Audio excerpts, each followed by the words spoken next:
We have, as you can see in the bottom right side of the Zoom, we have the interpretation icon. It's the globe icon. And there you can get interpretation for the languages Russian, Ladakhi, Hebrew, and Hindi.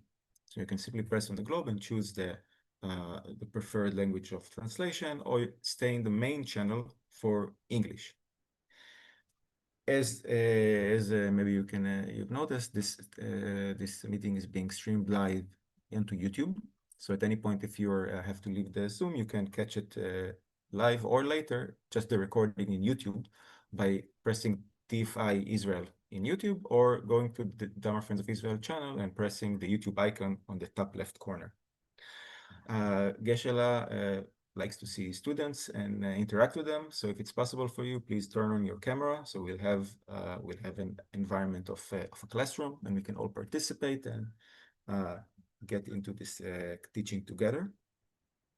There's as I mentioned, a text for this course.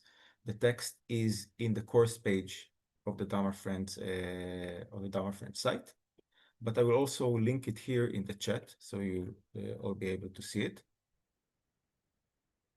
And two last things that I'll say. The first one is that we will have Q&A at the end of this session. So Geshe asked for question from the Israeli group, but basically anyone can send question via chat. And as long as we have time later, then Geshe would answer this question. So I apologize in advance if we will not have time for all the questions, but any question that you have, please send via chat, and we'll try to get to it at the end of the teaching. One last thing, all the activities of the Dharma Friends of Israel are being done by volunteers and financed solely by donation, by Dana. So if you'd like to practice generosity, you can do so you can go to the course page of the Dharma Friends website. At the bottom of the page, there are many Dana options, including PayPal, card, or bank transfer. I will also send the information here in the chat. And that will help us, of course, continue our activity and do many more of these teaching with important and venerable teachers in the future. So I want to wish you all an interesting and beneficial teaching. And if it's okay, we will start with the preliminary prayers.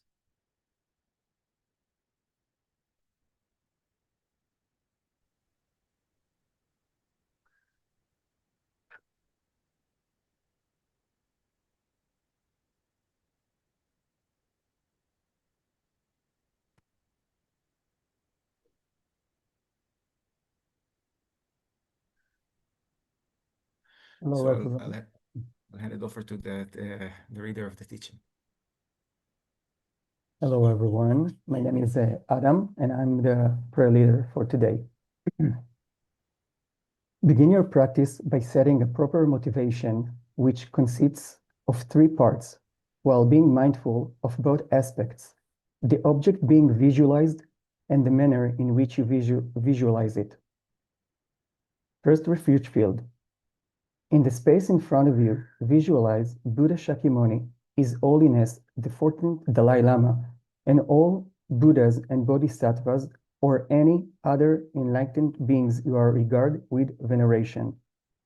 They are looking upon you with immense kindness and unconditional love, just as a mother looks upon her only child. Next, bodhicitta field. Visualize seated on either side of you your kind parents, mother on the left and father on the right. Additionally, you are accompanied by all other dear mother session beings living non-aside, and you are leading them in this practice. The purpose of the practice to manifest the Buddha nature within you, which is the ultimate source of happiness, by removing the 2 mental obscurations. Afflictive obscurations, consisting of the afflictions of negative emotions, contaminated karmas, and the corresponding active seeds. And cognitive obscurations, the subtle stains, the inactive latencies of the afflictions and contaminated karmas. Recite the following verses while mentally invoking their profound meanings and associated experiences. Enthused by great compassion, you taught the Immaculate Dharma to dispel all perverted views. To you, the Buddha Gautama, I pay homage. Enthused by great compassion, you taught the Immaculate Dharma to dispel all perverted views. To you, the Buddha Gautama, I pay homage. Enthused by great compassion, you taught the Immaculate Dharma to dispel all perverted views. To you, the Buddha Gautama, I pay homage.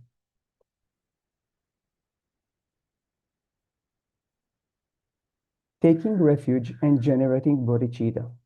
Sagi chodang tsogji chognam la, jangchu badu chagni kyub sechi, dagji jinsong ji pai tsognam ki, drola venchir sangi dropa shog. Sangi chodang chogji chognam la, jangchu badu changji kyapsu chi, dangji jinsong ji pai tsognam ki, drola venchir sangi dropa shog. Sangi chodang chongji chongnam la, jangchu bardu changji kyapsu chi, dagji jinsog ji pai chognam ki, dula venchir sangi dropar shog. I go for refuge until I'm enlightened to the Buddha, the Dharma, and the Sangha. By my accumulations of the practice of giving and so forth, may I become a Buddha to benefit all sentient beings. I go for refuge until I'm enlightened to the Buddha, the Dharma, and the Sangha. By my accumulations of the practice of giving and so forth, may I become a Buddha to benefit all sentient beings. I go for refuge until I'm enlightened to the Buddha, the Dharma, and Sangha. By my accumulation of the practice of giving and so forth, may I become a Buddha to benefit all sentient beings. Independent origination, there is no ceasing, no arising, no annihilation, no permanence, no coming, no going, no separateness, and no sameness. I prostrate to the consummate Buddha, the supreme among all teachers, the one who taught this peace which is freed of elaborations. I prostrate to the mothers of the errors, the Bodhisattvas and the Buddhas, which through the knowledge of all lead errors seeking pacification to complete peace, which through the knowledge of paths causes those helping migrators to achieve the aims of the world, and through the possessions of omniscience helps subdues expound a variety of teachings. The one who is transformed into the reliable guide motivated by altruism to benefit sentient beings, the teacher, Sugata, and protector, to you I make prostrations. The one who has eliminated the web of conceptualizations and is endowed with the divine bodies of the vast and the profound, who internally shines forth the forever noble light rays, to you, the Buddha, I make prostrations. Inspired by wisdom and compassion, today in the Buddha's presence, I generate the mind of full awakening for the benefit of all sentient beings. We will recite the essence.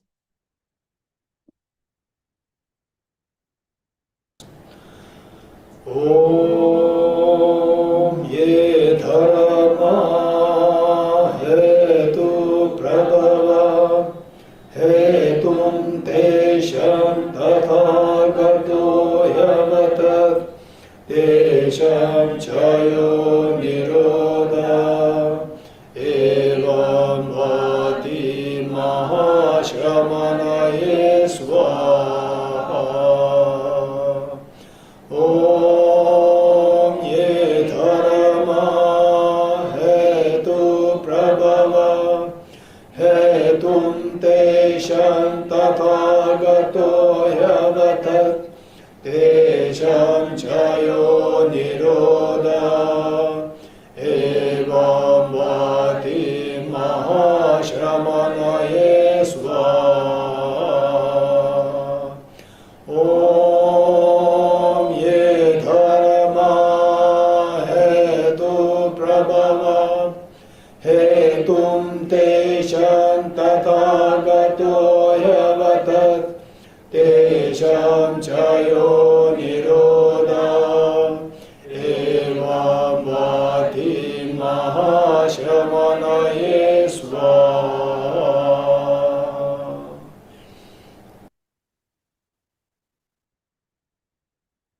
The meaning of the Tendril Nimpo mantra. All phenomena arise from causes. The causes are taught by the Tathagata. The cessation of the causes as well is taught by the Great Seer. Profound, peaceful, elaboration-free, clear light, and non-composite. Such is the nectar-like Dharma I have discovered. Finding no one to fathom this teaching, in silence I will retire into the woods. Beyond utterness, thought, and expression is perfection of the wisdom, which is unborn, unceased, and has the nature of space. It is the object of apprehension of self-realized wisdom. To you, the mother of the Buddhas, of the 3 times I pay obeisance. The 4 seals of Buddha's teaching. All composite things are impermanent. All contaminated things are of the nature of suffering.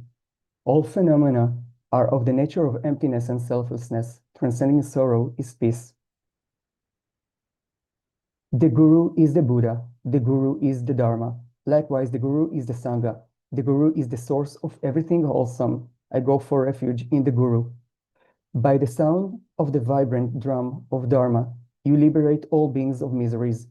I beseech you to kindly remain and give teachings until the end of the expanse of billions of eons. The Buddha does not wash the negativities of beings, nor does he remove their miseries by his ends. His spiritual realization are not transferred to them. It is by teaching the truth of suchness that beings are liberated.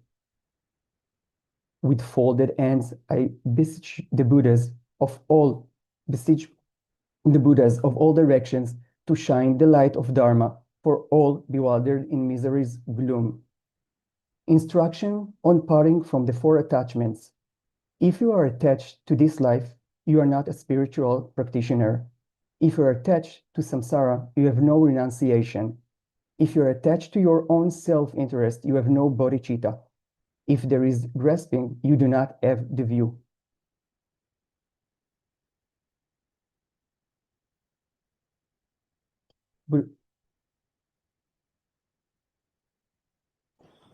Deyathāvam gati gati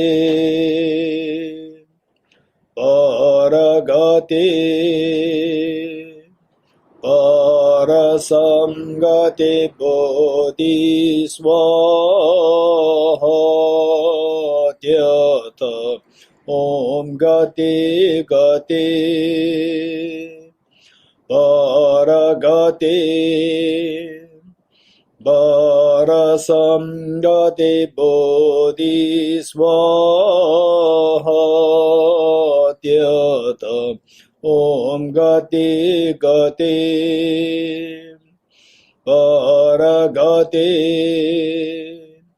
parasamgati bodhisvaha tyatha om gati gati paragati parasamgati bodhisvaha tyatha om gati gati paragati parasamgati bodhisvaha tyatha om gati gati paragati parasamgati bodhisvaha tyatha om gati gati paragati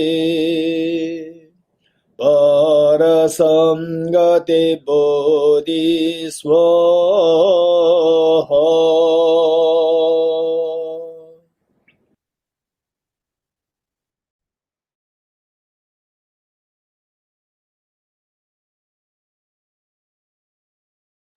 Okay, I would like now to pass on to our dear teacher, Venerable Geshe Dorji Damdul, And I wish us all a great day with interesting and beneficial teaching. Geshe.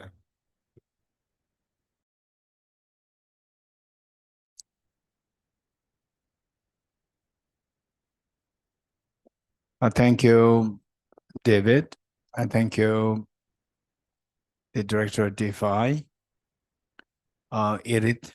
And thank you, the spiritual program coordinator, as well as the translator, Ben Tenzin Sela, and all the former the members, particularly the one who took charge of the Dharma Friends of Israel for the last many years, and making it very solid and making it still the functional, benefiting so many people. I truly appreciate the officials who make the Dharma Friends of Israel very successful. And now the young ones taking over. I really appreciate the young ones as well. And through this program, I pray that there's still more, the younger ones, the younger generations to come to learn and eventually to take responsibility of spreading the message of universal compassion grounded on the wisdom, where we learn how to understand the other situations. We learn how to embrace others rather than push others. And this is a mindset that we can build. And I personally, to be very honest, I've been constantly sharing with other people that today, whatever I'm doing, whatever little that I'm doing in terms of the managing my emotions, I won't use the word control, administering my emotions like anger, agitation, frustration, sadness, and so forth. And then they say, no matter what, even those emotions, these emotions arise. But I see the Buddha, His Holiness the Dalai Lama, and my teachers as a role model for me. So with this in mind, for me, finally, I see that no matter what, no excuse for me, all my unhappiness, misery, stress, they're all somehow related to the two things: self-grasping ignorance and self-centered attitude. No matter what, say somebody may say that, Dorji, you're a stupid guy. It's fine. If I feel hurt, that's a problem within me. External factors, internal factors, or the two factors. One, somebody said you're a stupid guy. And on the other hand, my self-grasping ignorance, self-centered attitude, these two are there, combined together, irritation arises. So finally, if I want to stop all the irritations, okay, I'm sharing the story in association with myself. And each one of us, each one of you, should also relate that with your own real life challenges, real life situations. Finally, the point is that we should take care of ourselves. If you can take care of others, best. But first thing that we learn is how to take care of yourself, that you are not irritated, you are not sad, you are not angry. This is so important. Once you take care of yourself, you learn how to take care of yourself. Then, of course, it's not that easy. This is a long-term plan. It's not that easy, but at the core, I remember since I was in my 20s, I've been hearing His Holiness's teaching since I was the teenager. But since my 20s, I was more serious into IBD Institute Buddhist dialectics, and then the attending His Holiness teachings. I constantly remember, okay, so it's always advises us to be nice, kind, so forth. But to be very honest, real life is very different. Say in the monastic institution in IBD, there are competitions there. The monks, other monks, they also want to compete. They also want to excel. And then they say, not that everybody is enlightened. If everybody is Buddha, why should they become monks? No need. If everybody is Buddha, why should they be in the institute? They can independently benefit all sentient beings. His Holiness the Dalai Lama is not a part of institute because he's a Buddha. So he's independent. So likewise, if they're all Buddhas, why should they be in the institute? The fact that the institute means that they're dependent on the institute. They cannot sustain, they help themselves. So this is the no exception to me. I'm also a part of institute. So I've seen that Your Holiness teaching me, be compassionate, be nice, so forth. But really it's very different, Your Holiness. This was my thought as a little boy, as a young man. And then so with this, the point is that finally I can learn that everybody has a challenge. So the point is that where you feel irritated, you feel disturbed, keep in mind that this amazing, the Buddha nature, the seed of perfection within us, each one of us, the seed of perfection is amazing, so precious. And why do you have to fight with somebody when you have that treasure in your hand?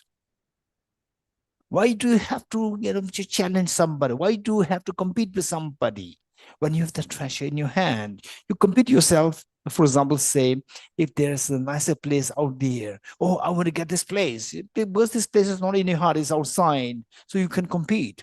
But when you know that ultimately the treasure lies within yourself, and they also have the treasure. It's not only you have the treasure, everybody has the treasure, ultimate happiness, the treasure within yourself. So those people who compete outside, challenge, find outside, and this is very unfortunate. They fail to discover that you have the treasure inside. So whereas those people who come to know that the treasure is inside, they will not fight. What they do is that they'll make friends. They'll make friends. And I'm fascinated. There are many stories which I may not share with you at this point. Maybe later on, may not be, of course, may never be in a group, but individually, if somebody is more advanced in your spiritual thinking, in your thought about compassion, about the interdependency, then I may as well share some of these thoughts, which I've actually experienced in my life, meeting with people, some extremely high level thinking, extremely high level, even amongst ordinary people. The so-called ordinary, but they're not ordinary. They're really advanced in their spiritual thinking, where they never create conflicts, but they only create harmony within yourself, within a family, within a community, wherever you go. Say, for example, you go to a shop. Even there, you make friends with the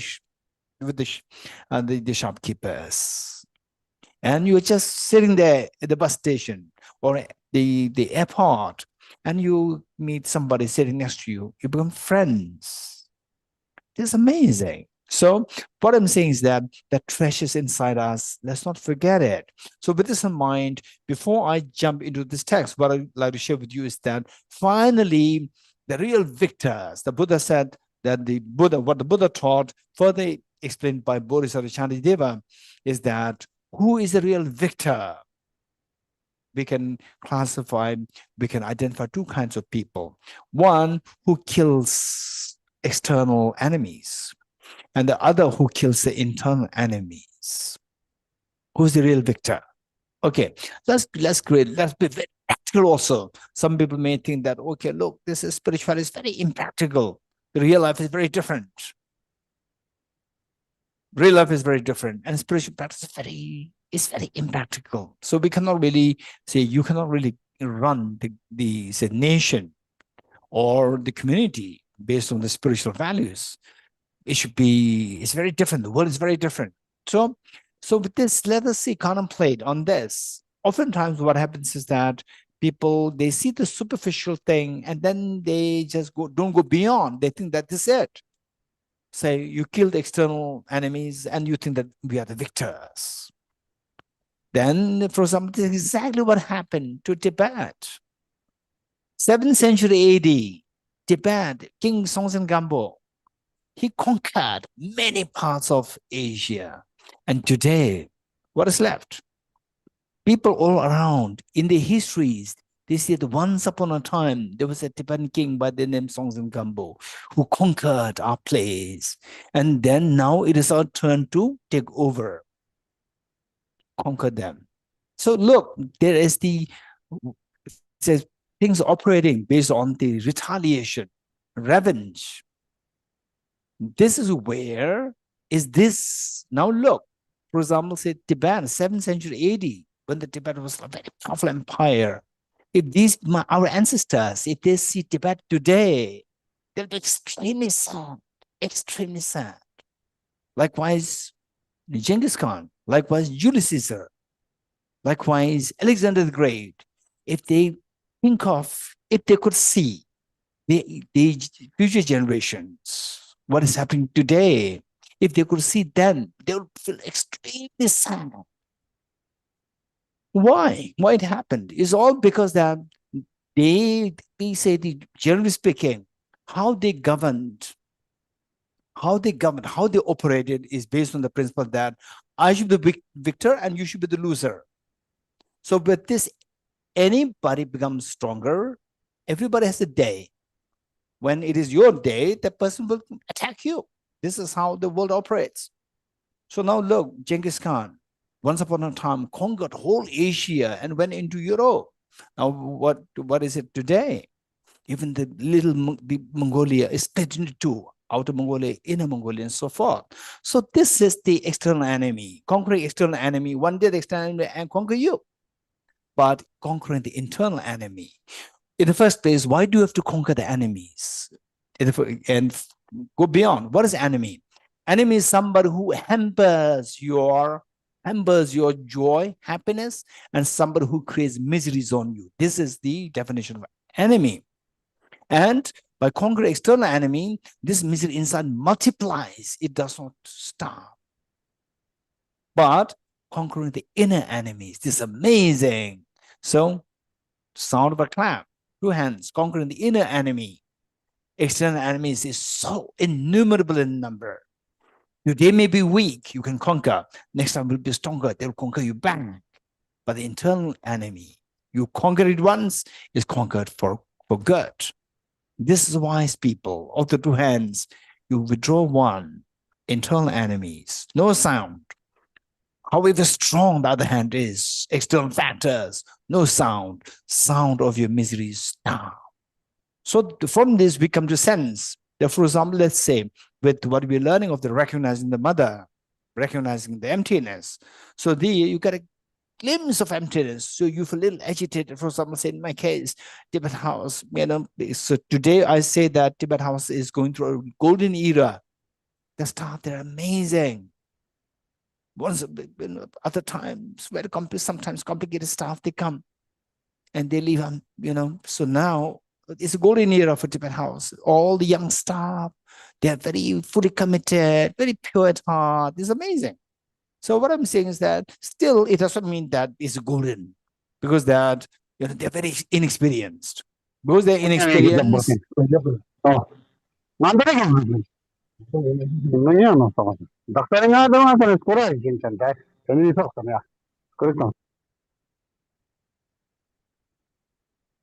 Okay. So so what I'm saying is that the staff can be very inexperienced, and then I feel agitated. So look, the same thing I taught 15 years ago. Now again, with the change at the staff, again I have to teach from the beginning. It simply drains my energy, which means irritation comes. The moment the irritation comes in me, no anger, but irritation comes, then no excuse. Dorji, I tell myself, hey Dorji, no excuse. Don't blame the staff. Don't blame the staff. If you blame the staff, one day the staff will leave, another staff will come. Again, he will have the same problem. After all, your problem will not come to an end.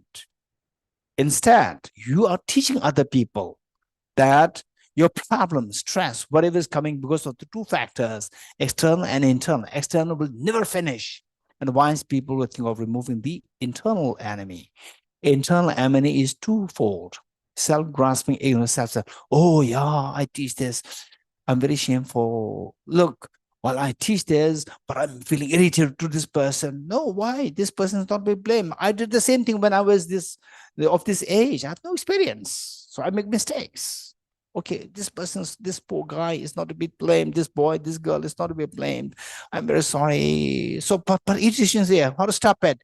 Is because self-grasping, self-centered attitude. Then meditate on emptiness a little bit. Emptiness. Although my emptiness understanding is almost like next to zero, but whatever little experience of emptiness that I have, I just meditate on this. And the moment some glimpse or the facade of emptiness, or let's say this like the what do you call it, the say the not real, but like a duplicate of the emptiness. And whatever little thing comes, instant mind calms down. Mind comes, early irritation subside, agitation subside, very peaceful. Then from this, I could see that, okay, look, my irritation, of course, this person, inexperienced boy, inexperienced girl, that made me irritated. But my self-grasping is also involved there. The moment I get a glimpse of emptiness, this irritation subsides. Of the two hands, one hand inside, hand is withdrawn, then the external factor is same. But the sound of the irritation stops. That's amazing. So it is so unwise for me to blame external all the time.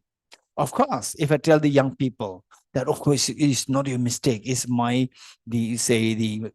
self-grasping ignorance, then young people, they behave even worse. They will not even come to the office. So I have to pretend as though like, you are to be blamed. You just know, you're expected to know this much. And I have to pretend as though like I'm angry, not angry, agitated, sad, but deep inside with the acknowledgement that finally I'm irritated means nobody to be blamed. I'm my self-grasping ignorance to be blamed. I have to heal this before I point my finger to these young staff. I have to point my finger to my self-grasping ignorance, self-centered attitude. So this is what they see, how I manage my emotions. I try my best, and it's very effective. It's very effective. It helps. And then added to this is the bodhicitta. Added to this, not just to subjugate the stress, but also to expand your happiness. Add to this bodhicitta. It's amazing. Again, to be in a Tibet house is a big blessing. To encounter with all this complicated stuff is a big blessing for me. Not complicated, I would say, inexperienced stuff. Sometimes how they behave irritates me again.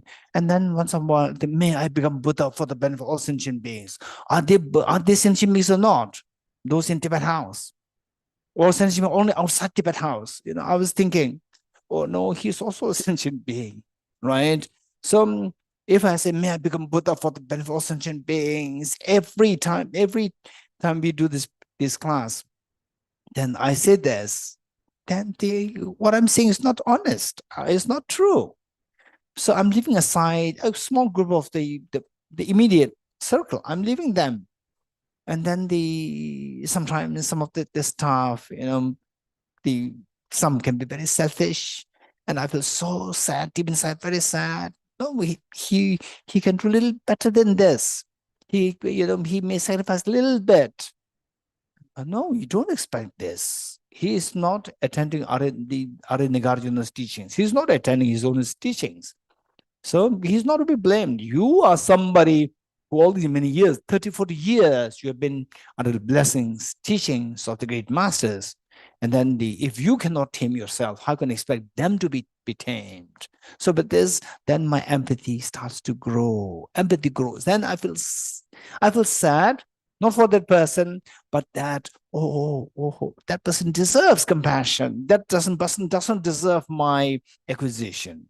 So there, your compassion grows. As compassion grows, my ease expands. That's amazing. So this is added to the understanding of emptiness. Then your compassion practice expands your joy. So this is what we need to remember. With having said this, I'd like to finally, our being together here is primarily to learn how to manage your emotions. Manage emotions, the short term and the long term. Short term, long term. And of course, short term, there are many techniques nowadays, the various techniques that are being taught everywhere in the world, how to manage your distress and so forth. These techniques are primarily for managing the short term, the ways to manage your emotions. For the long term is extremely important. And while not neglecting to take care of emotions with the help of the short term means, and also we need to work on the long-term plans. For the long term, I would say that there are primarily four ways of managing our emotions. One is the purely non-cognitive, and the second one is purely cognitive. Within the cognitive, there are again three divisions. So first, what is non-cognitive?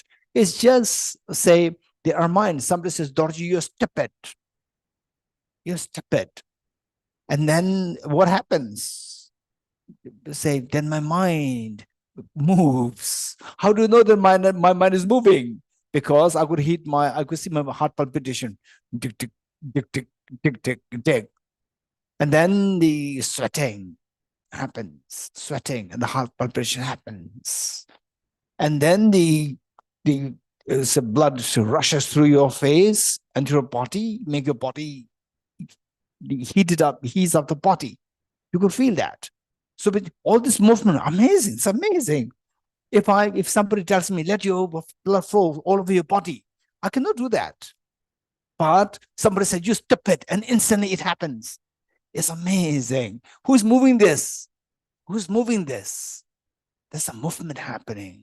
So that, which means that this person's word, even a single word, you stupid, this word has a tremendous power to move my mind.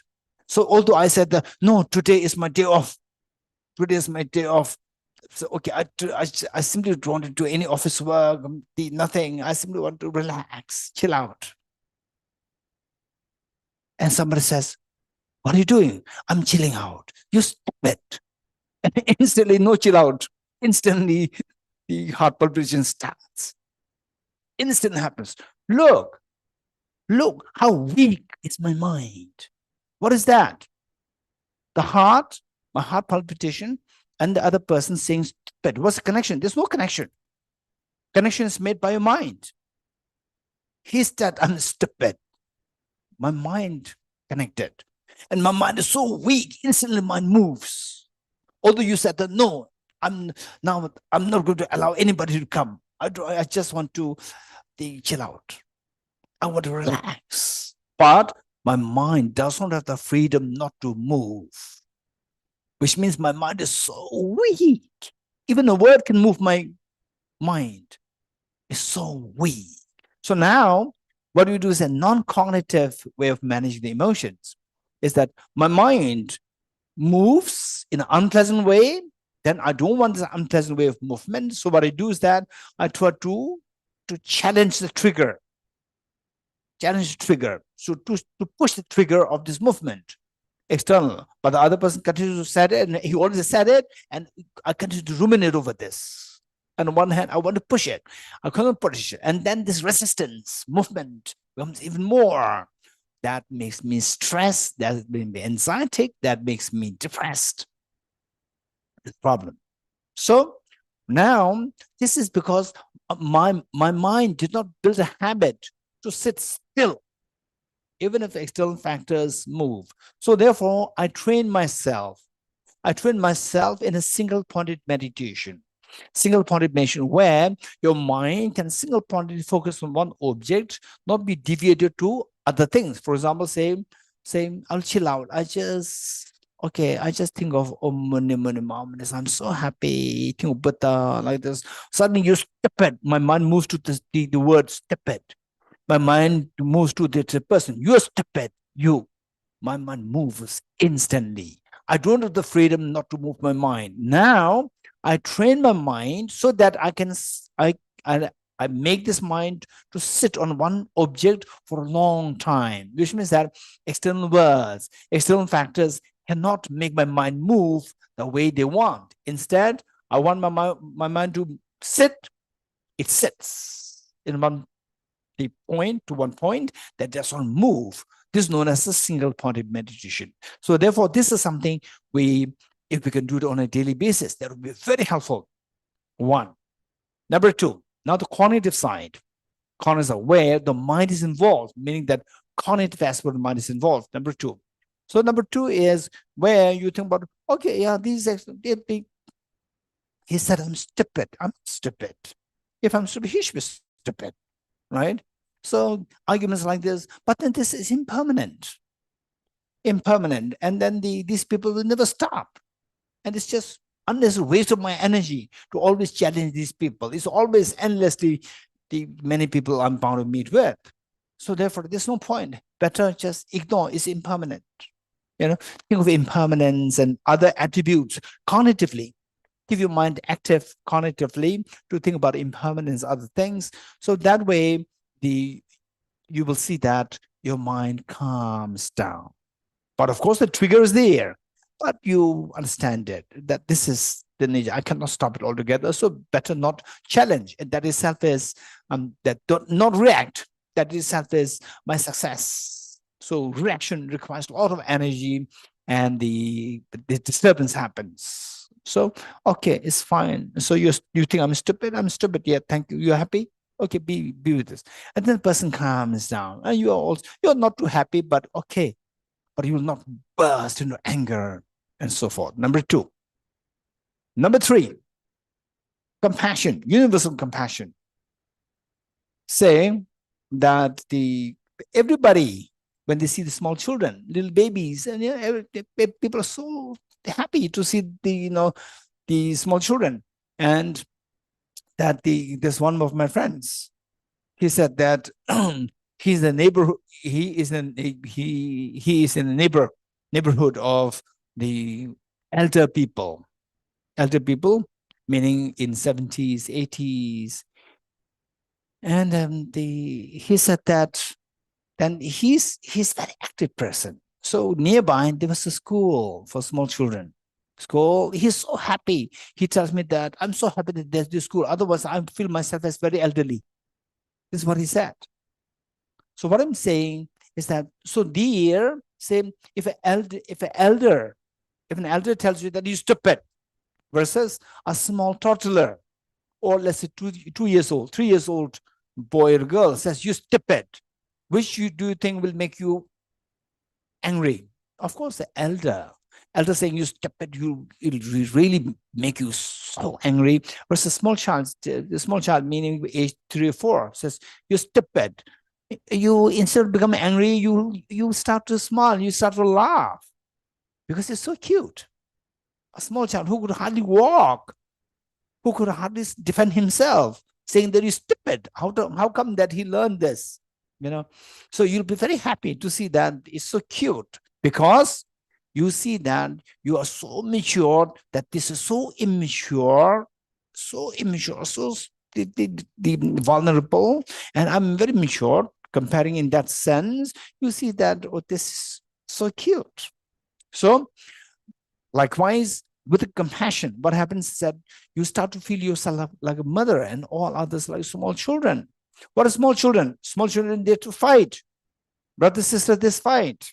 Brothers, they fight. For example, I remember when I was age 6, 7, 8, I always used to fight with my brother and my niece, my brother's daughter. One day, okay, she was already in her, I think she was in her late teenage. And she asked me, uncle, when you were small, when you were a little boy, were you fighting with my father? I said, yes. And she said, no, I cannot believe this. I said, why? She said, I cannot believe that you are fighting with my father. Okay. So what I'm saying is that, what is there? Small children, they fight. But the mother will not fight with the children, with the small children. The mother will split the 2 small children from fighting, because the mother loves the 2 children, seeing that these are children and they love the children so much, they'll make sure that they don't hurt each other. This is the love, that the irritation doesn't come. This is in the context of a sensible mothers. In the context of sensible mothers. Some insensible mothers are there, 1 out of 10,000 insensible mothers, they fight with their toddlers also. And that's a different story. Otherwise, generally speaking, mothers, they don't fight with the children, because mothers, they know that they're children. So with compassion, you start to feel all others like small children, so that irritation doesn't come. Why the mother's not fighting? Because the irritation is not coming to the mother, because of the love and affection. Then next comes the wisdom of emptiness, which we're studying here, the 4th one. So here, the wisdom of emptiness, there, the moment you sense the emptiness, instantly the irritation subsides, instantly. Okay, now I'd like to just share with you, or I like to question this to you. I would like to I would like to ask this in the form of a question to you, as to what difference do you see in these 4 cases, where in all 4 cases you are managing the emotions. In all 4 cases, you are managing emotions. But how you manage the emotions? Do you see any difference? In the first case, it's like, let's say, it's a non-cognitive process which just lets your mind focus on one object, train your mind to focus on one object, and not allowing it to move here and there, not allowing it to distract, not allowing it to go into lax state, but be focused on one object all the time. So that later on in your real life, when you get a little bit of expertise in this practice, that somebody's used stupid, but your mind is so stable that it doesn't waver easily. It's like the mountain is, say, comparing between a piece of wool and a mountain. A wool, wind blows, the wool is moved, but the mountain is not moved. So your mind is trained to become like a mountain. There's somebody says you stupid. Yes, the person who said you stupid is there. You know that this person says something. There's something very nasty, but your mind is not moved. This is one way. Number 2, think about impermanence and so forth. And with this, you deliberately cut off yourself from the trigger. Okay, it's impermanent, no point. So therefore, it will only harm me. Better I cut off myself, distance myself. This number 2. And then that, because you distance yourself, and the trigger will not get a chance to affect you. But you know that the trigger is there. And number 3, seeing with the universal love and compassion. And you see all other beings like small children. You know that these are complicated things, but they're like small children. They're so immature themselves. Hitting a table, don't expect music. Small children, don't expect the harmony, compassion, dialogue, and so forth. They'll find these small children. So you will not be affected because you know that this is reality. You confront with the situation, but the situation cannot affect you. In the second case, you don't confront the situation. You try to be shielded, stay away from the situation. Number 3, you confront with the situation, but you are not affected because of your love towards the other beings. Then the wisdom of emptiness. Wisdom of emptiness, those things, those triggers which otherwise were to disturb you, they dissolve. All the triggers dissolve. Now there's no trigger at all. There's no trigger left to affect you. That is the liberation. So of the 4, tell me, do you see difference? So I'm sharing with you intellectually, and you intellectually speaking. At the moment, we cannot talk about experiential, intellectually speaking. Do you see some difference? Yes, of course. In the first 3, you still see the triggers. In the 4th, the trigger dissolves. So this is a liberation. Then the next comes experience. On experiential level, what I would say is that each one of us, we have to practice single-pointed meditation, practice the meditation impermanence, practice the meditation of the compassion, bodhicitta, practice the meditation of the emptiness, practice all these four. For example, practice the meditation of the observing your mind. It falls under the category of this single-pointed meditation. Observing your mind. Awareness. So you practice all these things, and then say, experientially speaking, you tell yourself, what's the difference? They're all different things. For example, like the 2 great teachers of Prince Siddhartha, later to become Buddha, the 2 teachers, Acharya Alargram, Acharya Udrega, what would say the single part, the first part, there is no competition with these 2. They reached the highest level. And with respect to, say, the impermanence, so forth, yes, to great extent, they succeeded that. They only cut off from the, say, the attachment, aversion to the external objects. They succeeded in number 2. Number 3, I'm not too sure whether they have any bodhicitta and so forth. That's not sure. Number 4, I'm very sure they don't have it. They do not have this, at least on the common appearance, because Prince Siddhartha left the 2 teachers to do for the further solution, because that part, wisdom of emptiness, is missing. And wisdom of emptiness is the one where once you conquer your enemies, internal enemies, all the enemies are removed, or not only that, all the external enemies, they become your friends. Let me repeat it. With the wisdom of emptiness, where all the external enemies are dissolved, and the so-called external enemies, they all become your friends. So now no enemy left. It's full of ecstasy. It's full of joy, infinite joy. It is being experienced. So this is what the Buddha Shakyamuni came for. And he left the 2 teachers. 2 teachers realizing that he still did not get the solution to solve all the problems of the sentient beings, the humanity, the world, and all the sentient beings. So this is what it is. From the experiential speaking, what I would say is that with the first, your mind is very stable, but triggers are still there. Triggers still there, and your mind, when it becomes weak, the triggers can affect you. Number 1. With the impermanence, you're fencing yourself. Oh, it's impermanent. So you deliberately get away from the triggers. Anytime you can bump in with the triggers. Anytime. For example, like, say, we deliberately try to run away from some complicated people. How many do that once in a while? Raise hands.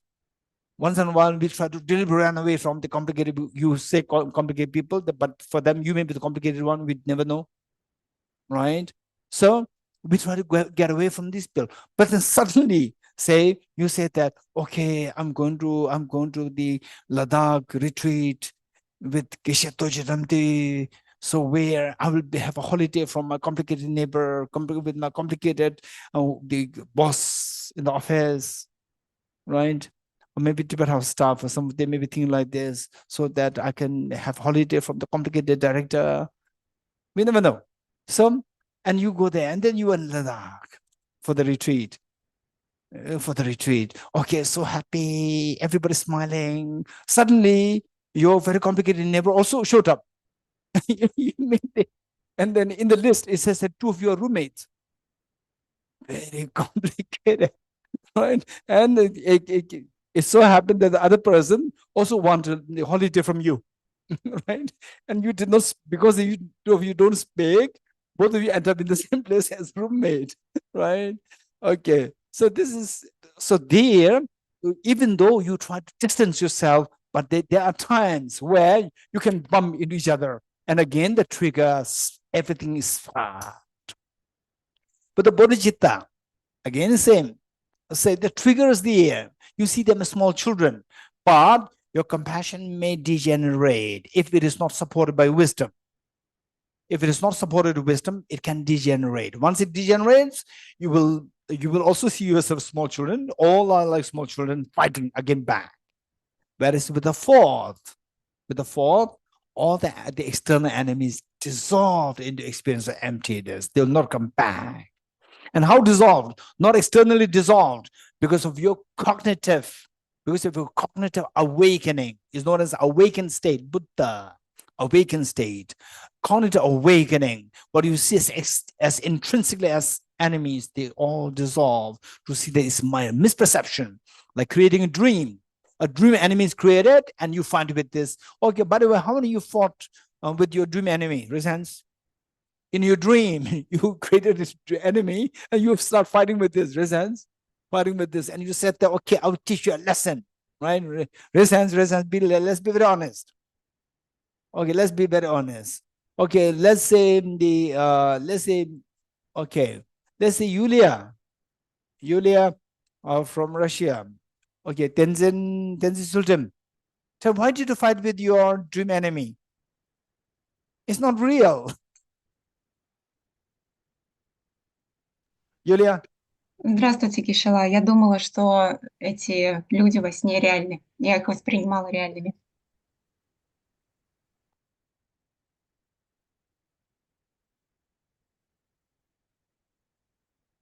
Yes. How many agree with Yulia, raise hands? How many agree with Yulia? Yes. Are they objectively real? No. What makes you see them as objectively real? Your mind created, your mind deceived us. So this deception will be removed. Deception will be removed. Once the deception is removed, it's removed for good. For example, say, how many agree with me that once you learn how to ride a bicycle, you will never forget this in your life? How many agree with me, raise hands? Once you learn how to ride a bicycle, you will never forget it. Right? Even if you are out of the cycling for the next 10 years, 20 years, you will not forget it. Likewise, when a cognitive thought process supported by the wisdom, it is extremely stable and reliable. It does not relapse. It does not relapse. This is so stable when supported by the wisdom. So the seeing the enemy as object real, this is purely deceptive. It's not really there. For example, let's say that there is, okay, let's just imagine next to you on your table or next to you where you're sitting, you see a snake there. Actually, it's not a snake, it's a rope. But then you see a snake there and you are so petrified, you're so scared, you scream. And your brother comes and says, why are you screaming? There's a snake there. No, it's a rope. I just left it there. It's a rope. And you see that, oh, it's a rope. Now, do you think that somebody again comes, oh, there's a snake there? Would you be scared? You will not be scared. Once you discover that it's a rope, that is empty of being a snake. So that rope being a snake will never come back again with the same incident. So likewise, we see that things are empty of being real enemies. The moment you discover that, it will stay for long. So that is where this is metaphor given, where the metaphor given is that all your enemies dissolve, because enemies are real. How they become enemies? Because you see them as objectively real enemies, then they serve as enemies. Otherwise, it's like you wake up, Yulia wakes up, and then she says, oh, it's just my mind which created this enemy in the dream. And her anger dissolves. Likewise, for all of us to see that nothing intrinsically exists, even including enemies, that is where all the enemies dissolve. Once it dissolves, there's no trigger left to create irritation within you. Because irritation, for that, we require two things. One is the external factor, while the other one is internal factor. And the internal factor, within the internal factor, we see that we misperceive the object, external object, as a trigger, intrinsic objective trigger. That becomes a trigger. Whereas if you see that as, yes, of course, even though you realize emptiness, but complicated people are there. For example, Buddha Shakyamuni already became Buddha, but the Devata was still there. Devata created lots of problems. But for Buddha, he is not the trigger of irritation, because he has subdued the irritation. He has subdued the mistaken mind, deceptive mind, which misconceives Devata as intrinsically real. When that is subdued, all the trigger with respect to the Buddha, they were all dissolved. So when the enemy triggers, so-called the enemies, when they dissolve completely, there's no trigger to trigger irritation within you. That is the liberation, full liberation. That is what we expect. So therefore, it's so important in this life. If I were to tell you of these four, if you are given a choice, to go for two, the first one is single-pointed, when you know the external, but I remain strong, say like a very very strong men, small children, they're punching you, right? And then you know that if you punch them back, right, then people will shame on you. Okay, so you're being very resilient, but you're not moved. But the punches are still there. And with the second, impermanence and so forth. And then it's like you are deliberately running away from the trigger. Anytime they can bump with you again. Third, where you like the mother, the unconditional love, and if not supported by the wisdom, it can degenerate. And again, you see others as the rival enemies, so forth. And the fourth one, where you see that they're all empty like a dream. You wake up. Of the four, if I were to give you a choice, and of course there's a fourth, the fifth. Fifth one is a blend of number 2 and number 3. In fact, I would say the fifth one is blend for all 4. So that I'm not going to include at the moment. Where the fifth one is where your mind is so stable, plus it sees all things as all composite things as transient, plus it is imbued with the unconditional love, supported by the wisdom of emptiness. All these 4 combined together becomes the most powerful and the most powerful state to make you a perfectly happy, perfectly free from miseries, and perfectly compassionate to embrace all other beings with unconditional love. So the fifth one, of course, we'll go for the fifth, but of the 4, if I were to give a choice, go for one, which would you choose? Anyone? Of the 4. Okay, the Palvi says number 4. Anyone else? Sanjay ji? No, 4 of the 4, only one. Don't go for first, second, third, fourth. Only one. Fourth one. Sonam? Not sure. Fourth? Okay. Fourth? Georgie? Not sure. Okay, online. Hannah? Hannah, what do you think? Hannah, unmute. Fourth Yes. one, of course. Fourth one. How many you would go for the fourth one? Raise hands. Wonderful. All of you. And in fact, they say if there is a choice out of the 4, go for one, then the fourth one is the wisest. But there's a fifth one also, which is the blend of all the 4. And it's amazing that if you have the fourth one, this has a capacity. With the fourth one, this has a capacity to bring the first, second, third all together. Meanwhile, for the time being, we have to put effort to bring them separately. And then when you succeed in the fourth, then all 4 will be put together by the fourth itself. Okay, so with this in mind, let's go back to the text. Let's not forget it. So the text that we are studying is to trigger the fourth one. Trigger the fourth one. To see that everything is like dream. Okay, so what we yesterday we finished the verse number 8.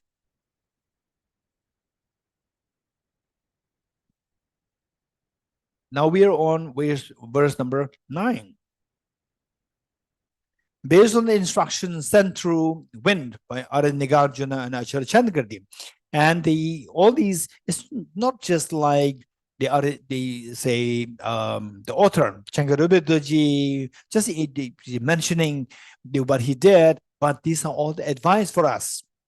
So he's advising us, if you really want to wake up from the sleep of ignorance, so that your miseries, your tears will stop completely, then you have to depend on the text taught by Aranagarjuna. Look, by Aranagarjuna and Acharya Chandragati. First study Acharya Chandragati's text. Then from there move to Aranagarjuna's text. Because if you study Aranagarjuna's text first, it's so condensed and extremely intricate that you cannot really unfold them. Whereas if you study Acharya Chandrakirti text, it's extremely easy to study. Of course, it's not that you read it and you understand. You don't understand it by reading. You have to study this with a living teacher. So with this, then you move to Nagarjuna's text, you will see the amazing treasure of the knowledge, the wisdom there. So we are encouraged to study these things based on the instructions sent through wind by Nagarjuna in the form of Mul Madhyamaka Karika, his text, the fundamental wisdom of the middle way. Acharya Chandrakirti's text, entry into the middle way. And of course, Acharya Chandrakirti has more texts, but entry in the middle way is the one that I would suggest you to go for, go to study and contemplate on initially. 2. Which Manjushri Garbha has sent a bird to pass it on to us. Manjushri Garbha refers to Lama Tsongkhapa. Lama Tsongkhapa, 14th century AD. Nagarjuna, 1st century AD. Acharya Chandrakirti, 7th century AD. Lama Tsongkhapa referred to as Manjushri Garbha. Why Lama Tsongkhapa is referred to as Manjushri Garbha is because that Lama Tsongkhapa, in his next birth, is said that he will take birth in Tushita heaven in the aspect of the Bodhisattva named Manjushri Garbha. So Manjushri Garbha, the Lama Tsongkhapa, his commentary on these two texts are in Nagarjuna's text. Lama Tsongkhapa wrote a commentary known as the Ocean of Reasoning. Is available in English. And the Lama Tsongkhapa's commentary on Acharya Chandrakirti's text, Enter the Middle Way, Lama Tsongkhapa wrote the commentary known as Illuminating the Intent. Is also available in English nowadays. We are very fortunate have these treasures available in English language. So which Manjushri Garbha has sent, meaning that he composed the two commentaries for us, sent a bird to pass it on to us. Words, but dependence on this. Otherwise, just imagine Prince Siddhartha, who had the best of the teachers, yet he could not understand emptiness. He could not get it. He left the palace. Just imagine, he left the palace, and as a prince, just imagine walking barefooted in the forest. Just imagine a prince who was having such a luxurious food and everything, barefooted and feeding himself on the roots and just the wild fruits and so forth. Just imagine that. What for? To look for the solution to all the problems. What is the solution? The wisdom of emptiness. He still did not get it.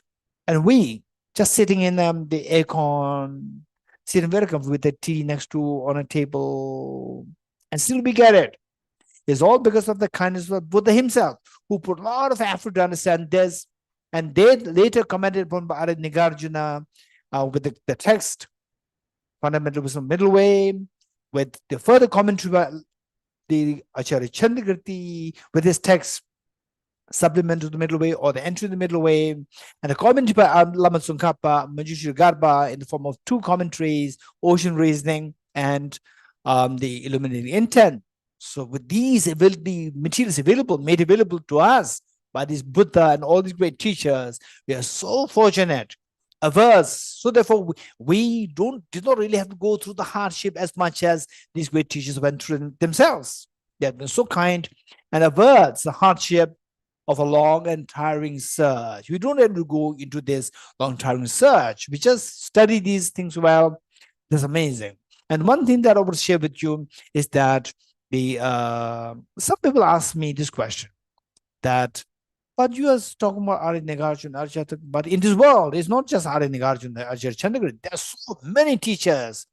Western philosophers are there, classical Indian philosophers are there, Samkhya teachers are there, and Samkhya, the Charvaka, Nyaya, Mimamsaka, Vedanta, and the Jainism, and Western philosophers, and within Tibet, pre-Buddhism, the Pen religion, all different these things. And why are you talking about this?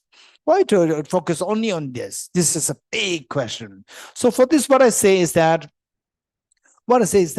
if you can spend a little bit of, for example, if you are the owner if you are, I want to honor, we can say, if you are the, say, what do you call it? The housekeeping of the hotel with 500 rooms.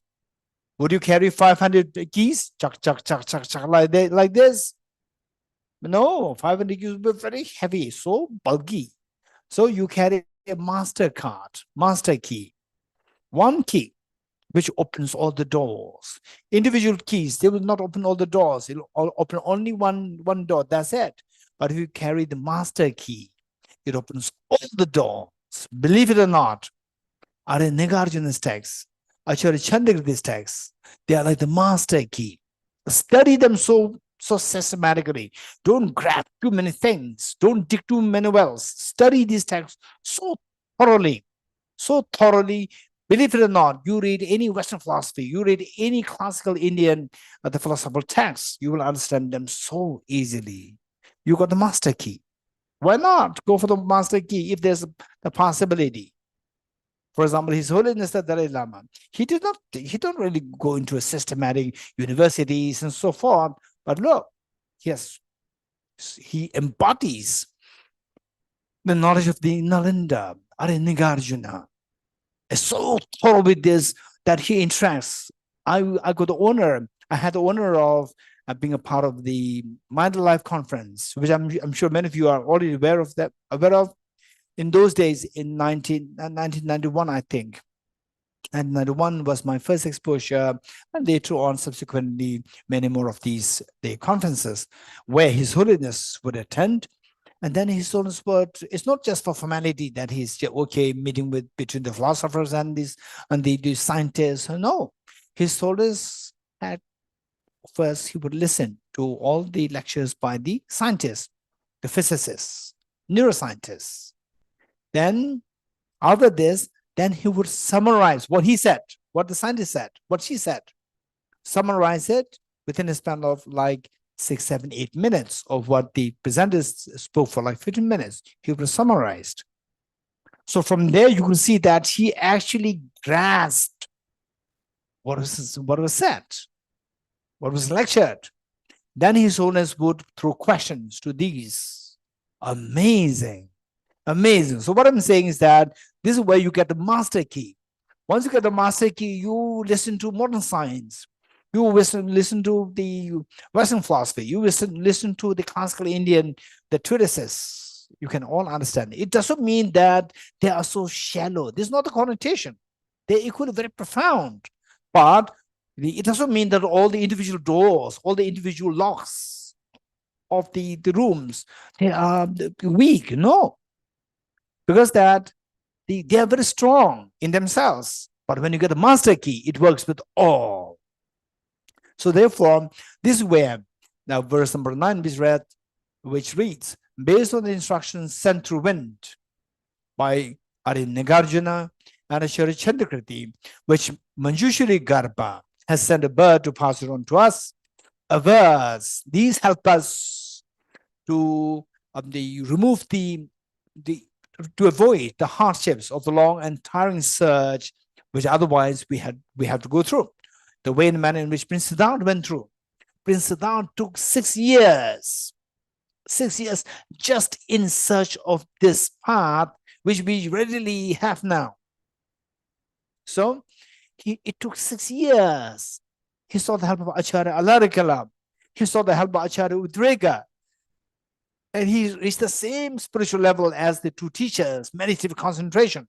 But he sensed that is still not the complete solution to all the problems of the sentient beings. So he left in search of the deeper path. Finally, he found this wisdom of emptiness. So then he passed it on to Arya Manjushri, and who in turn passed on Arya Nagarjuna, then to Bodhisattva Arya Deva, Acharya Chandrakirti, then we say all the great teachers like Lama Tsongkhapa and so forth. Now we have these materials available, and these are the master keys. So therefore, we don't really go through the hardship or spend a lot of time in search of. And in fact, the people who study the Nalanda course, many of them, I met with the individuals who said that, how come that I met with this incredibly brilliant knowledge so late in my life? I do meet with such people. Yes, that's true. It's not that easy to meet with such the great teachings, profound teachings of Arunagara. Not easy to meet with. There are just imagine, there are 8 billion human beings. If you ask each one of them, if you are to say, ask each one of them, do you know Arya Nagarjuna? Out of 8 billion human beings, how many of them you think will say, yes, I heard about Arya Nagarjuna? So less. Now, from those people who said yes, you ask them, how many you studied Arya Nagarjuna's philosophy? 1 out of 1,000. 1 out of 1,000.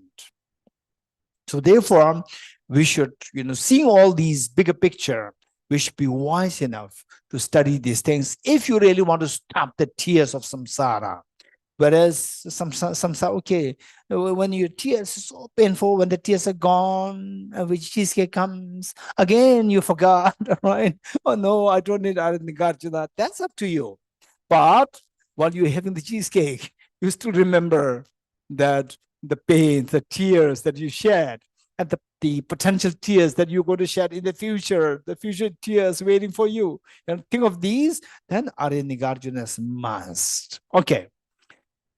Hence, I hope to see the accompanying old mother, which Manjushri Gaba has sent a bird to pass it on to us, averts the hardship of the long and tiring search of this mother, the emptiness, ultimate reality. Hence, with this help, support of the Buddha Shakyamuni, Arya Nagarjuna, Acharya Chandragirti Lama Tsongkhapa, I hope to see the accompanying old mother, the emptiness, the reality of emptiness, which always exists within me, but I'm blurred. I'm being the blinded from seeing this reality, and I'm just given the impression of the reality as subject real. So I hope to see the accompanying old mother. The next. 10. Okay. Now, say with the wisdom of emptiness, the reality, there are so many, say the concepts which can be which are very similitudes of the wisdom of emptiness, which means that it can be very similar but not identical, which means that people go into this meant to understand the Arya Nagarjuna's, the wisdom of emptiness, but they get something else, not the one which is exactly taught by Arya Nagarjuna. So therefore, it's not that there are these people there and there. Each one of us, we can be that person. We can be that person who say trying your best to go to understand how things are like dream, and then you get something else. You don't get the real picture. So for that, to help those people not to be diverted into something which is not the real concept of emptiness, so these following verses are taught. So it says, 10, they seem to be amongst today's scholars, those who being caught in the web of terms, thoroughly withstanding true existence, etc., seek only something with horns to be negated while leaving intact the solid appearance. Okay, let's say that, okay,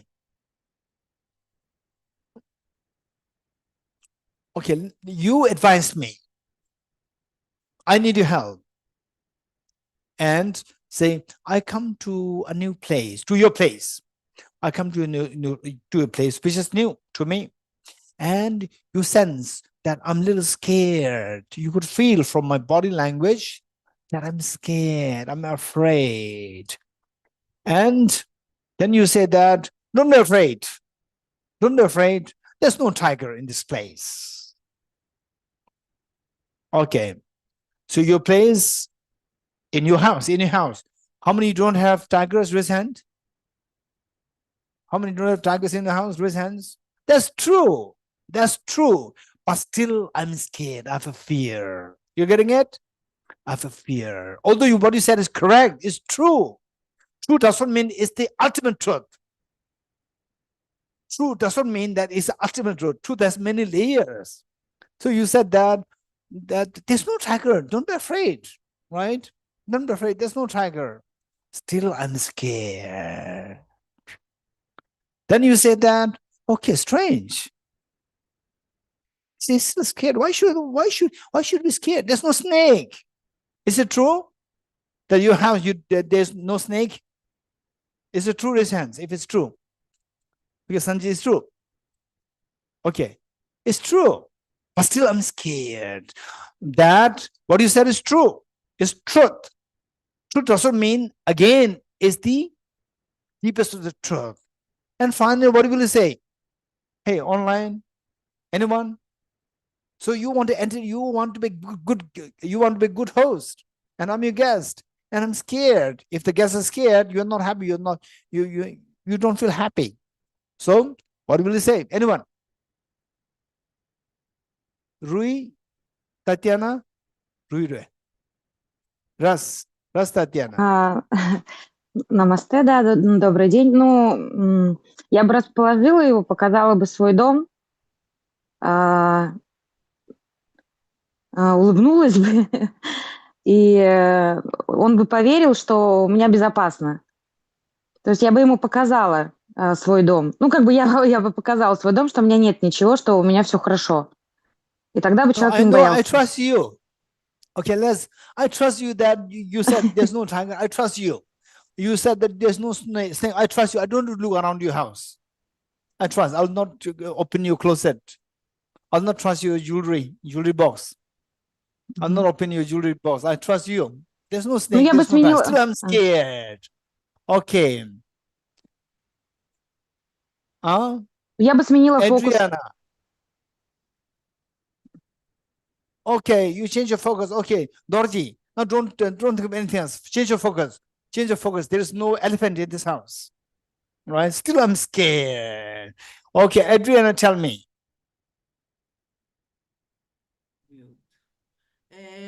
Maybe I'll try to convince you that that's your imagination or your thoughts.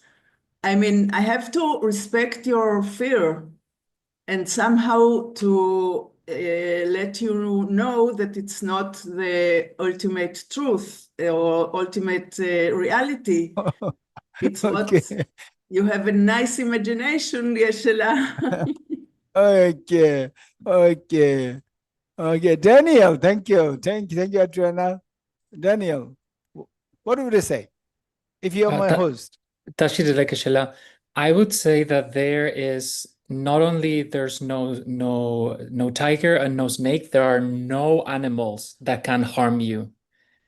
Nothing can harm you in my house. There's no animal that can harm you.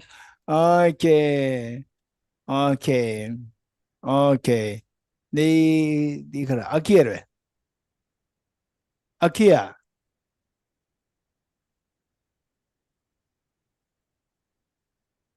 Sorry, I'm muted. Tasha Dilek Geshe-la. I think I would just ask you, would you like to go somewhere else if you're scared in my house? Maybe there's somewhere else. No, you invited me. Now we should go now. No, Akia. No. Akia, no. Akia is not a good host. You go somewhere else. Go out now. No, what should I do? Okay. Edward? Thank you, Geshe-la. I would say, let's go together. Just walk behind me. I'll go first. We'll go together. I hold your hand. And if there's something, then he will eat me. Okay, Edward, thank you. Okay, Shahala.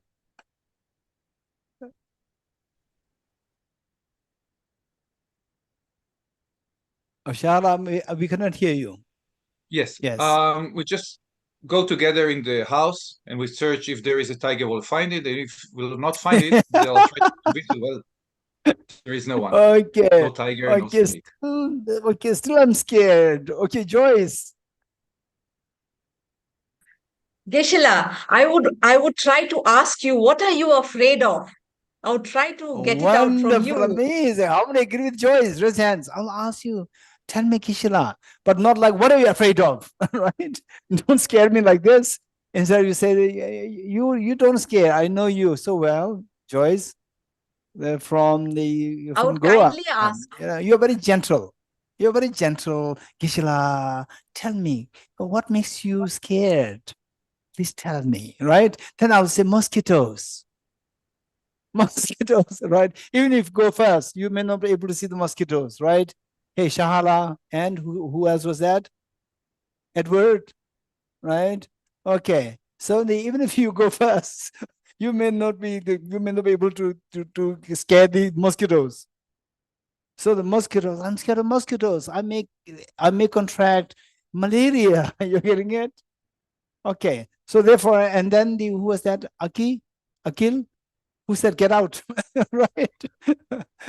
Okay. So what are you scared of? Please tell me. I'm scared of mosquitoes because I had experience of malaria and it's extremely acutely painful illness. I don't want to go through this. It's a mosquito issue. Okay.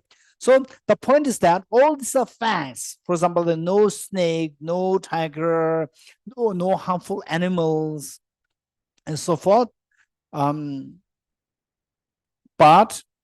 the things, all these are facts, but there are many layers of facts. So the failing to understand, say the ignorance, which fails to understand the reality, and then give rise to the suffering. What is that ignorance? That is something we have to identify. We have to identify the various layers of ignorance. For example, say, oh, there may be mosquitoes. That is the one. This mind is the one which makes me scared. And if you really want to get rid of my fear, you have to tell me that there's no mosquitoes. This is a mosquito-free zone. If you're able to tell me that this is mosquito-free zone, only then my fear will dissolve. It's a purely cognitive thought process.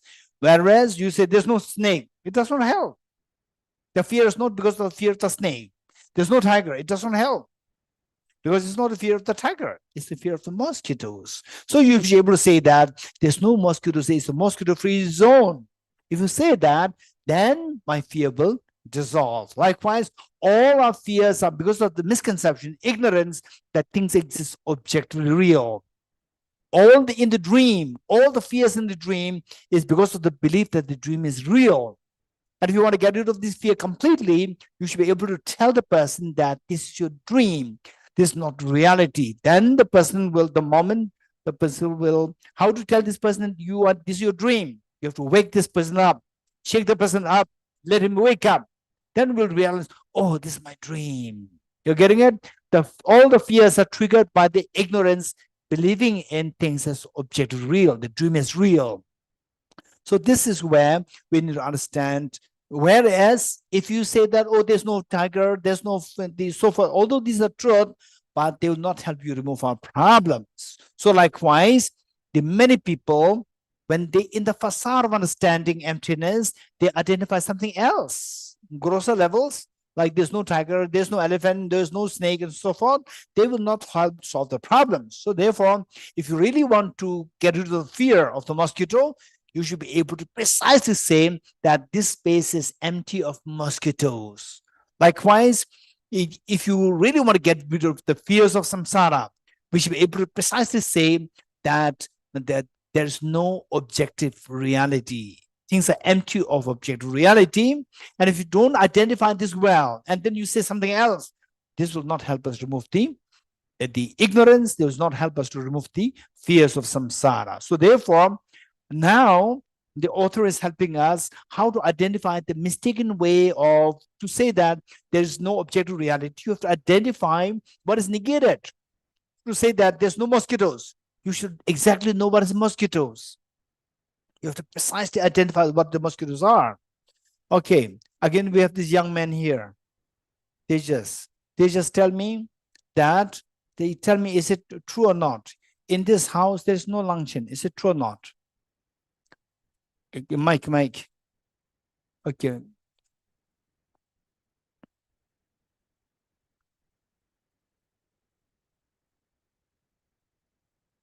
Okay, all the online participants, please look at this young boy, young and smart boy, Tejas, 15 years old boy. Hey, this is not Tejas, this is Tejas' father. Can you repeat the question? Okay, my question is, Tejas says, okay, Tejas, my question is, I'll make a statement and tell me if the statement is correct or not correct. In this house where you are now, in this room, there's no luncheon. Yes. Oh, it's correct. There's no There is no luncheon. luncheon. It's a correct statement or the wrong statement? What is luncheon? Very good, smart boy. You're getting it? Okay. So what he's saying, what the teacher is saying is that to say there's no luncheon, you have to identify what luncheon is. Luncheon is elephant. So now let me say this statement again and you tell me. In this room where you are now, there's no luncheon. Correct, not correct? There's no luncheon. Yes. Is it correct statement? Yeah. Wrong statement? There's no, yes, it's correct. It's a correct statement. Okay. How many agree with this young boy, Tejas, that there's no luncheon in this? Luncheon means elephant. There's no luncheon in this hall. Okay, online people, you trust me, you trust him, right? Offline people, they know precisely. Offline people, you believe in it. Okay, so what I'm saying is that to know there's no luncheon, you have to know what exactly is luncheon. Likewise, to say there's no objective reality, you have to know precisely what is objective reality. If you don't identify objective reality well, then no matter how much you negate it, it does not help you to negate it. If you cannot negate objective reality well, or if you cannot reject the objective reality well, then the ignorance will continue to be with you. With this, your miseries will continue. Okay. So the author is now helping us how to identify the people who fail to identify the object negation well. And within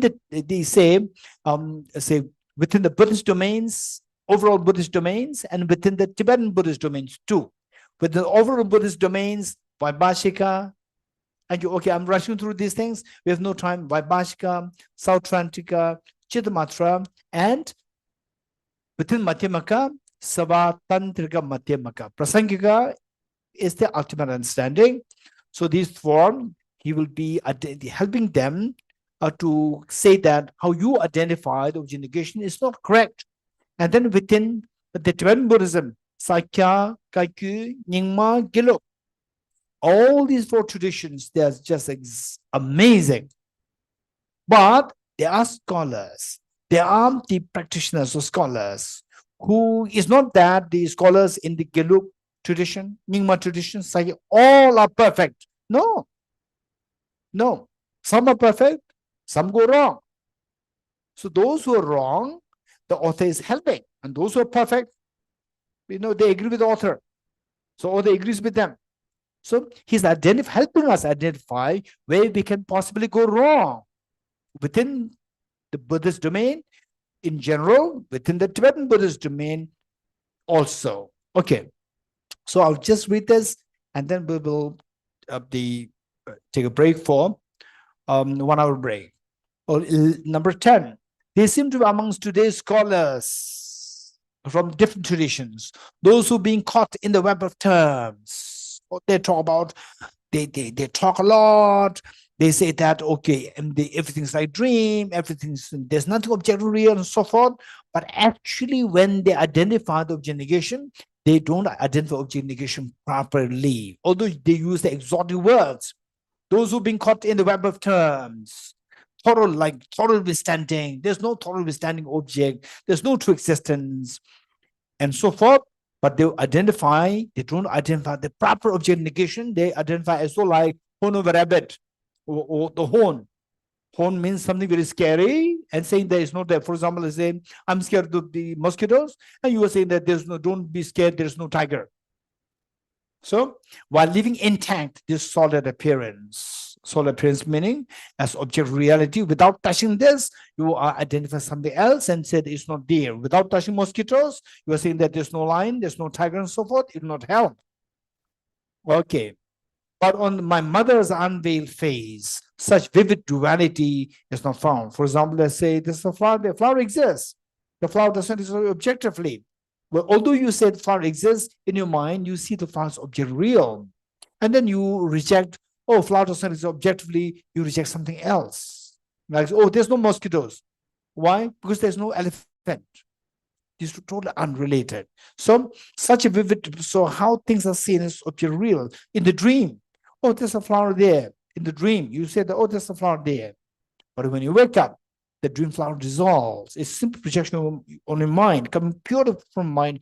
And on the contrary, when you look at the flower now, here, when you look at the flower now, you see the so object real.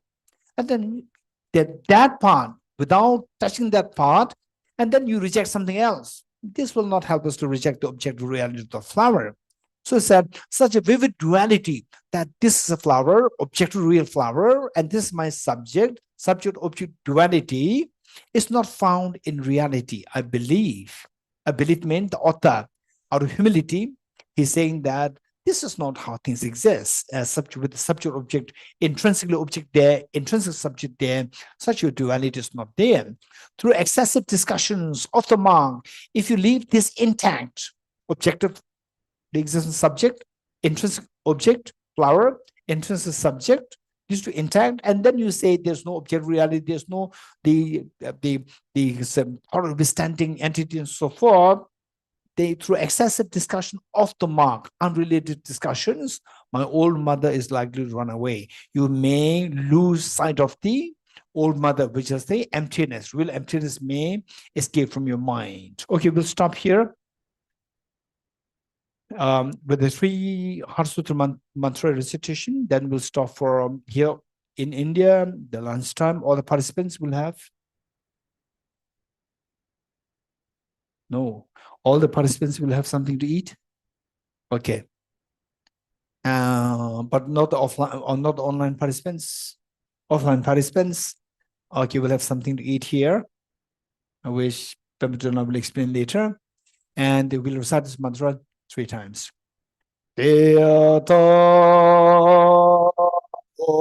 Gati gati paragati parasangati bodhisva Om gati gati paragati parasangati bodhisva Om gati gati paragati parasangati bodhisva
Thank you, Geshe-la. Thank you, house, and to everyone.